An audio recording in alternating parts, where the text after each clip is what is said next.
بعض اوقات ایک ہی مذہب کے مختلف فرقے معمولی اختلافات کی بنا پر ایک دوسرے کو مردود اور شکی قرار دے کر ان کا گلا گھونٹ دیتے ہیں۔ خودی کی تکمیل اس عبادت سے کرنی چاہیے جس میں ظاہر اور باطن دونوں بسجود ہوں، ورنہ خالی عبادت کا کوئی فائدہ نہیں۔ صحبت کی خوبی یہ ہے کہ جو اپنے فراغ جانو وہ ہم نشین پر فراغ جانو، جو کچھ اس کا ہو اس میں طمع نہ کر، اس کی جفا پر تحمل کرو، خطا پر اس کا عذر قبول سمجھو۔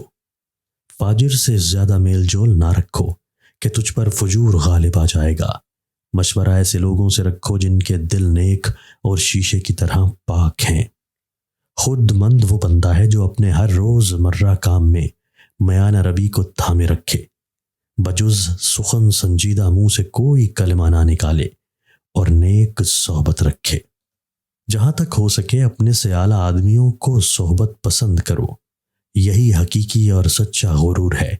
ایسے بندوں کی صحبت کے لیے رغبت ظاہر کرنا جو تجھ سے دور بھاگے ذلت نفس کا ذریعہ ہے۔ جس انسان میں گندم کے دانے کے برابر بھی بدعت شامل ہو اس کے ساتھ بیٹھنے سے بھی پرہیز کرو، ورنہ تیرا ایمان کمزور پڑ جائے گا۔ جب کوئی کبوتر یا مینا کووں سے تعلق جوڑ لیتی ہے تو اس کے پنکھ تو سفید رہتے ہیں لیکن اس کا دل کالا پڑ جاتا ہے۔ رضائے خالق کے خواہش مند مخلوق کی اذیتوں پر صبر اختیار کر، ایسا بہت کم ہوتا ہے کہ جلد باز نقصان نہ اٹھائے۔ ہر چیز کے ثواب کا ایک اندازہ ہے سوائے صبر کے ثواب کے، اس کا کوئی اندازہ نہیں۔